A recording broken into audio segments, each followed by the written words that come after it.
Hi guys, Richard here. This is my buddy Lee's Ibanez AH-10. A very, very cool and hard to find guitar. It means a whole lot to him, and it's been through a whole bunch of crap in its life, and we're working on it to get it fixed and get it painted up nice. That's why you saw me doing this body in the Day in the Life of a Guitar Tech video. But something very interesting about this Alan Holdsworth model is the nut. It is the craziest locking nut I've ever dealt with, and I'm going to bring you in real close to show you why.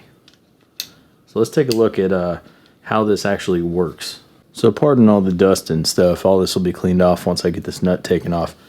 First off, the first thing you notice is just how bulky it is, how far it sits off the actual headstock. It's pretty crazy.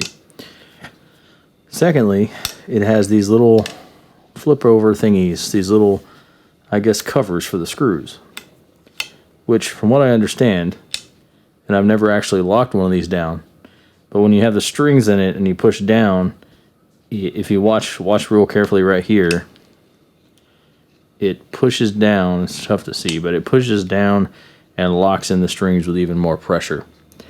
However, what if you wanted to adjust the truss rod? Well, the truss rod is right here, right there. So this has to come off.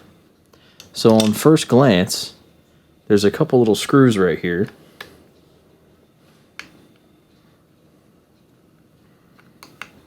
I tried to get some decent lighting, but, you know, 2 a.m. in the house, what are you going to do? So you take off these screws, which are the most obvious ones, and it's like, okay, like any other nut, a couple of screws, and you can take the whole contraption apart, right? No, not on this model. You can't do anything with it. So the first thing I did, because I had never seen one of these before, at least not up close, first thing I did was take the locking nuts out, the locking bolts, in the hopes that I would see another screw down there I could take out. Alright. Also, the clamps are wedge shaped and they go in a very specific way, so you have to remember that too. But at least they're flathead, so that's easily accessible. It's easy for just about anybody out there to get a hold of a flathead. So you take these little locking nuts out, or locking bolts out, and no screws. Nothing else to do there. So I flipped these back and looked in here, and sure enough, I don't know if you can see them right here, there's the other two screws to take out. So how do you take them out? So I was looking at this. There is a very tiny pin that is actually threaded in on this side. It's a little tiny pin right here. It's got a flathead slot on it, so you could use a really tiny flathead. This one is actually not tiny enough, but I left it a little bit loose so I could turn it for the video with this one. Then, once it's loose, a pair of needle nose pliers pulls this pin out. Once the pin's out, these little tabs come right off, like that, and then you can finally get to these other screws. Now, I love Ibanez. If you guys watch my channel, you know I'm a huge fan of the Ibanez SZ series. You've seen me work on RGs plenty of times. The SA series is what really got me into Ibanez. And I know I have a Destroyer as well, an 80s Ibanez. I know that they used to do all kinds of things to try to stay ahead of the guitar technology curve back in the day. So they made a lot of proprietary hardware.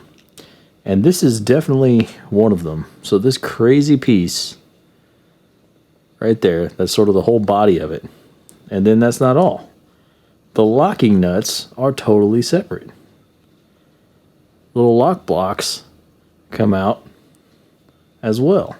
And then you just have a top shim and a bottom shim.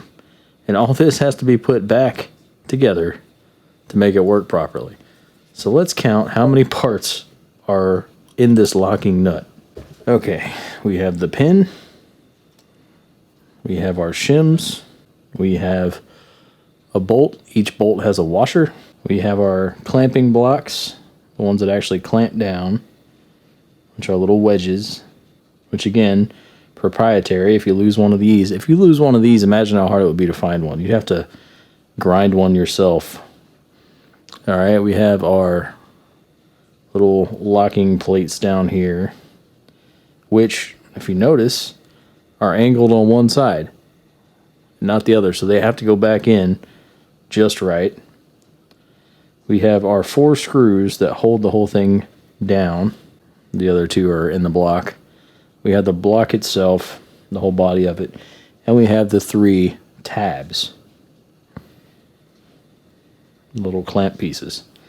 So we have 1, 2, 3, 4, 5, 6, 7, 8, 9, 10, 11, 12, 13, 14, 15, 16, 17, 18, 19, 20, 21, 22, 23, 23 parts. 23 parts for a locking nut. And if you lose any piece of this, it's going to be a huge pain in the butt to find a replacement. And trust me, I have dealt with old school Ibanez bridges and stuff that I have had to scour the internet for months just to find certain nuts or bolts or little bearings or parts for. It's crazy. I'm glad the 80s happened. There was a lot of guitar innovation, and that's a cat. Always a cat. However, with so much proprietary hardware, it leaves you no choice as a guitar ages but to, not necessarily upgrade, but change the hardware to something a little bit more easy to obtain if something breaks. So that's part of why these guitars complete are so rare and why this one's so special. So I'm going to put all these up into a very secure little container so I don't lose anything. Get on with working on this neck and get this guitar painted.